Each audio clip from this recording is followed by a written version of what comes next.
Hello बच्चों। तो कैसे हो आप? सर हम मज़े में हैं। आप कैसे हैं सर?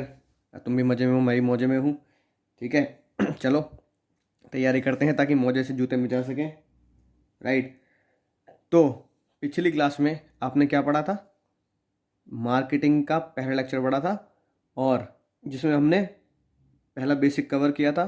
राइट। उसके लिए हाँ, क्वेश्चन नंबर 5 जिनके पास ये बुक पहुंच चुकी है उन बच्चों के लिए इस बुक का क्वेश्चन नंबर 5 आपको करना है। ठीक है। मैं अभी यहाँ करा नहीं पाऊंगा क्योंकि फास्ट ट्रैक मोड में हमें इस चैप्टर को कवर करना है। ठीक है। आज हम पढ़ेंगे अपना अगला लेक्चर, अगला टॉपिक। ठीक है, जिसका नाम है मार्केटिंग फिलोसफीज। राइट। तो चलिए एक बार मुस्कुरा दीजिए क्योंकि आप मेरे चैनल पर हैं और मैं हूं आपका होस्ट, प्यारा प्यारा दोस्त, बिजनेस गुरु। अब अगर हम आज का लेक्चर सोचें तो आज ये कहता है what are the marketing management philosophies, कि भैया हमारे मार्केटिंग मैनेजमेंट की फिलोसफीज क्या होती हैं। है ना? फिलोसफी समझते हो ना, फिलोसफी। ठीक है। तो कई लोग कहते हैं ना, यार ज़्यादा ज्ञान झाड़ रहा है। ठीक है, या ये तो भाई फिलोसफर टाइप का, मतलब हर चीज़ के अंदर कोई रिसर्च कर देना और कोई नई बात ही और कुछ हाई लेवल की बात ही बताना, तो उसे बोलते हैं फिलोसफीज।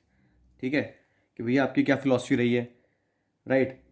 तो सबके जीने का तरीका, काम करने का तरीका अगर हम फॉलो करें तो उसे हम फिलोसफी भी बोल सकते हैं। ठीक है ना? जैसे वो पिक्चर रहती है ना, मोहब्बतें, बच्चन, अमिताभ बच्चन, शाहरुख खान। ठीक है, याद आ रहा है ना? बहुत साल पहले आई थी, 20 साल हो गए होंगे लगभग।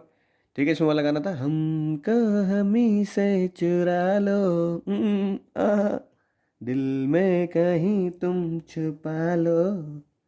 तो भैया वही वाली पिक्चर में बच्चन साहब एक डायलॉग बोलते हैं, हमारे गुरुकुल की प्रतिष्ठा, अनुशासन।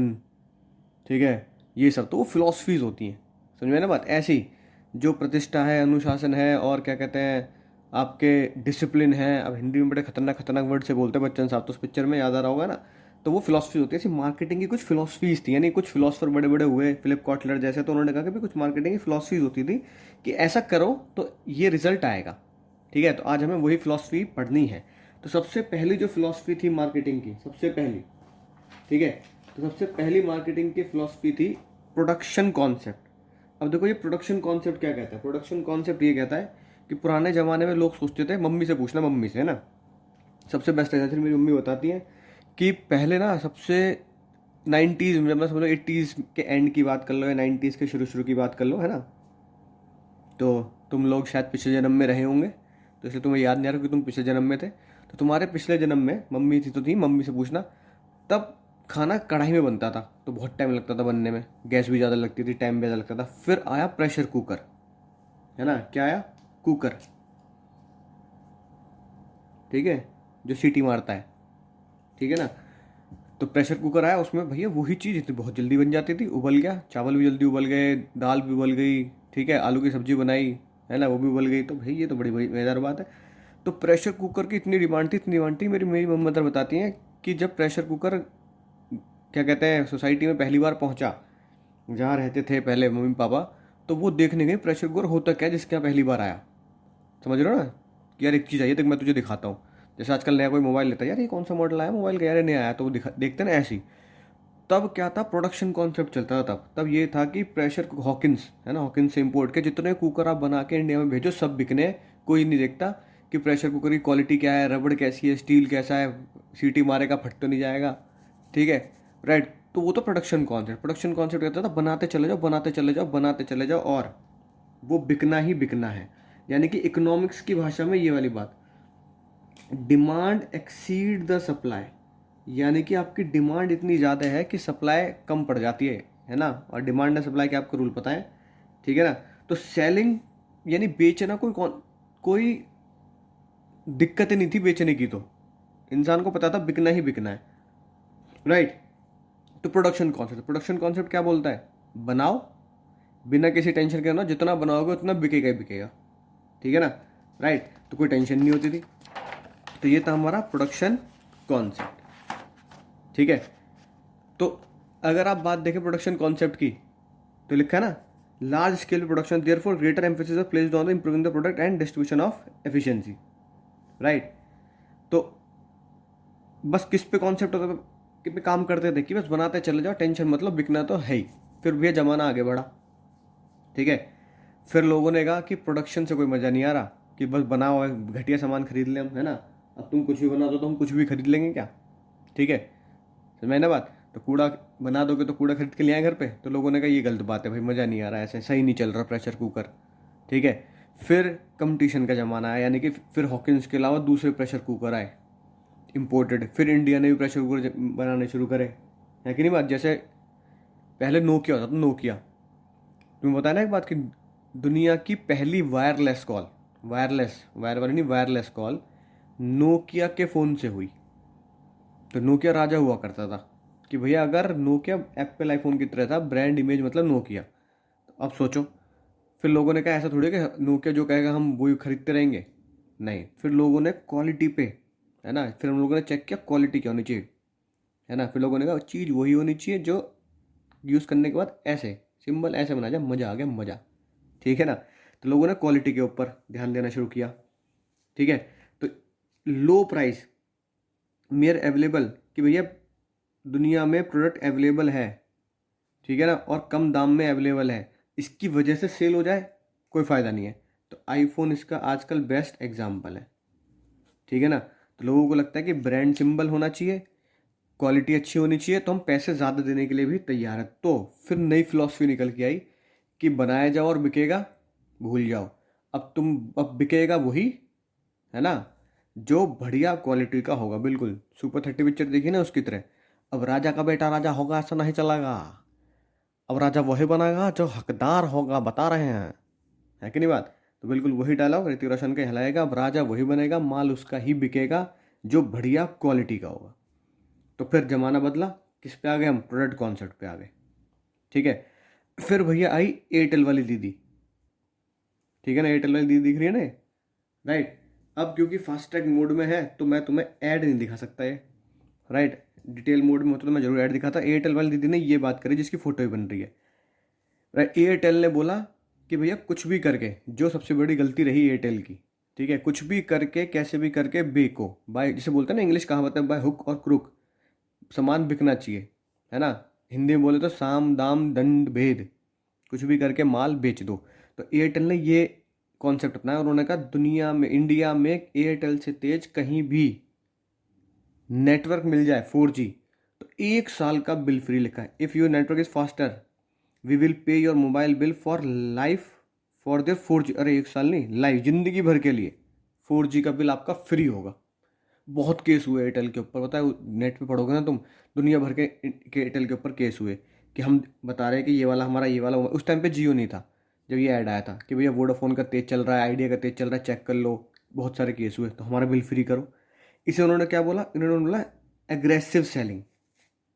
क्या नाम दिया इसे, है ना, इसको नाम दिया उन्होंने, ठीक है, एग्रेसिव सेलिंग। तो इसको सेलिंग कॉन्सेप्ट में बोला गया कि भैया अगर कोई बंदा एग्रेसिव सेलिंग करेगा तो क्या नाम दिया इसे, इससे प्यार को क्या नाम दूं, एग्रेसिव सेलिंग। तो ना कुछ भी करके बेचो। तो अगला जमाना जो आया वो आया कि कैसे भी करके सामान चिपका दो, होता है चिपका दो ग्राहक को, ठीक है।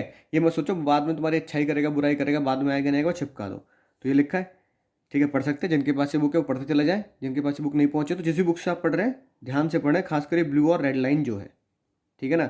Pushing the sale product through aggressive selling technique which is you pursued by the by. अब क्या हुआ, एग्रेसिव सेलिंग भी लोगों ने मना कर दी कि भाई ये बिल्कुल गलत है, एग्रेसिव सेलिंग से भी काम नहीं बना, ठीक है। फिर जो आजकल कॉन्सेप्ट चल रहा है, फिर हम उस पर आए, जो पूरी पिछले लेक्चर मैंने इस पर डिटेल में आपको दिया है, मार्केटिंग कॉन्सेप्ट। सिंपल सी बात, ये बताने की जरूरत नहीं है आपको, ठीक है।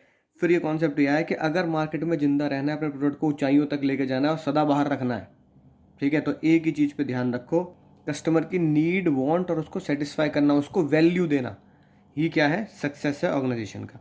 तो 4 बातें निकल के आई, वही जो कल पड़ी थी, आइडेंटिफाई द मार्केट। पहले देखो मेरी मार्केट कैसे, बच्चा मार्केट, मेरी मार्केट है बच्चा मार्केट, बच्चा मार्केट मतलब बच्चों के कपड़े बनाऊंगा मैं।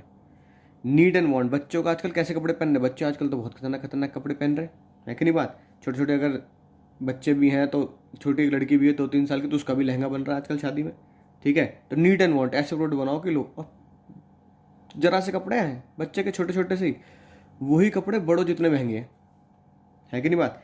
फिर प्रोडक्ट को डेवलप करो एज पर द नीड और फिर उसको सेटिस्फाई कर दो ग्राहक को कि आपने जो खरीदा है ना, टेंशन वाली कोई बात नहीं, आपने इतनी बढ़िया चीज़ खरीदी है, चाहे 2-3 महीने बाद बच्चे को आए नहीं, लेकिन आपने अभी जो खरीदा है वो बच्चे के लिए बेस्ट है। ठीक है, तो यही होता है मार्केटिंग कॉन्सेप्ट। तो मार्केटिंग कॉन्सेप्ट में नीड को देखो, वांट को देखो, राइट, फिर प्रोडक्ट को उसके हिसाब से डेवलप करो और कस्टमर के अंदर वैल्यू क्रिएट करो। सेटिस्फाई का मतलब क्या कर सकते हैं, सेटिस्फाई को हम बोल सकते हैं कि भैया वैल्यू, उसके अंदर वैल्यू क्रिएट करो, जो मैंने कल आपको बताया था वैल्यू क्या होती है। और फिर आखिरी में जो इसके साथ ही जुड़ा हुआ है, ठीक है ना, वो है सोशल मार्केटिंग कॉन्सेप्ट। कम इसे बोलते हैं CSR, कॉरपोरेट सोशल रिस्पॉन्सिबिलिटी। जैसे भैया अभी अभी आजकल आप सुन रहे हो टाटा ने क्या किया, टाटा ने 1500 करोड़ रुपए दिए कोरोना वायरस के लिए। तो रतन टाटा ने अपनी जेब से नहीं दिए हैं, टाटा सन्स उनकी जो कंपनी है, टाटा स्टील्स, इनके जोड़ के वो दिए। तो उन्होंने बोला अगर मार्केटिंग में आपको, ठीक है, जिंदा रहना है तो भैया सोशल मार्केटिंग साथ साथ जोड़ते चलो इन दोनों को। ठीक है ना, फिर ये क्या हुआ, सोशल मीडिया पे, इंस्टाग्राम पे और क्या कहते हैं दुनिया भर के फेसबुक पे यही पोस्ट चली कि भैया जब ये कोरोना वायरस खत्म हो जाएगा तो एक बात ध्यान रखना, फॉरेन कंट्री से, चाइना से कोई सामान नहीं खरीदना, सब इंडिया से खरीदना है। खासकर उन लोगों को जो इंडिया में कितनी मदद कर रहे हैं टाटा की। तो भैया हम, गाड़ी फॉरेन की चाहिए लेकिन मदद कौन कर रहा है, टाटा। ठीक है, हम घूमने विदेश जा रहे हैं बट होटल कौन यूज़ कर, होटल जो खोले टाटा ने डॉक्टर्स के लिए, उनके स्टाफ के लिए, वो कौन दे रहा है, टाटा। ठीक है, तो सोचो, तो लॉन्ग टर्म में सोशल मार्केटिंग कॉन्सेप्ट आपको कितनी बड़ी ग्रोथ देगा कि भैया लोग कई सालों तक याद रखेंगे भैया उस बीमारी में जब कोरोना वायरस आया था तब टाटा ने ही सबसे ज़्यादा मदद करी थी, राइट। तो ये सोशल मार्केटिंग कॉन्सेप्ट है। 1500 करोड़ रुपए आने वाले 10-20 साल में 15,000 करोड़ बनाएंगे, क्योंकि हम टाटा के लिए लॉयल हो जाएंगे कि भैया आज के बाद अगर मैं अपनी बड़ी गाड़ी खरीदूंगा तो मैं किसी की मारुति की नहीं खरीदूंगा, ना मैं हुंडई खरीदूंगा, ना मैं किसी बड़े ब्रांड की खरीदूंगा, मैं टाटा की खरीदूंगा। तो एक कस्टमर बढ़ा ना, है कि नहीं बात, टाटा का नमक खा रहे हैं हम, राइट। तो ये होता है सोशल मार्केटिंग कॉन्सेप्ट के, इसके साथ इसको जोड़ोगे तो लॉन्ग टर्म में बहुत ग्रोथ होगी। ठीक है, तो ये था आपका क्या, 5 फिलॉसफीज ऑफ मार्केटिंग, राइट। अब पांचों की पांचों फिलॉसफी है। अब आपको क्वेश्चन कौन कौन से करने हैं घर पे। ठीक है, चलो मैं यहाँ पे कोड लिख देता हूँ। फिलॉसफी का कोड है फिलॉसफी पर SMS, फिलॉसफी पर SMS, P से प्रोडक्शन, बिल्कुल सीक्वेंस में 1 2 product, 3 social marketing concept, M marketing concept और S से सेलिंग कॉन्सेप्ट। तो 1 2 3 4 और 5 बिल्कुल सीक्वेंस में कॉन्सेप्ट है ना। और जिन बच्चों के पास ये बुक पहुंच चुकी है, इसके ऊपर अब तक जो बोर्ड्स में क्वेश्चन आए हुए हैं वो आपको 13, 21, 23 और 26 इस तरह के क्वेश्चन आपको बोर्ड में मिलेंगे। तो ये चारों क्वेश्चन जरूर करें। अगर क्वेश्चन इस पे से आएगा तो इनके बाहर क्वेश्चन नहीं जाएगा जो मैंने अपनी बुक में दिए हैं। तो चलिए मिलते हैं अगले लेक्चर में, ठीक है, अगली क्लास में। तब तक पढ़ते रहिए, सीखते रहिए, कुछ नया करते रहिए, ताकि आप 100 में से 100 की तरफ अपना कदम बढ़ाएं। ठीक है, तो मिलता हूँ अगले लेक्चर में, तब तक चलता हूँ, दुआओं में याद रखना।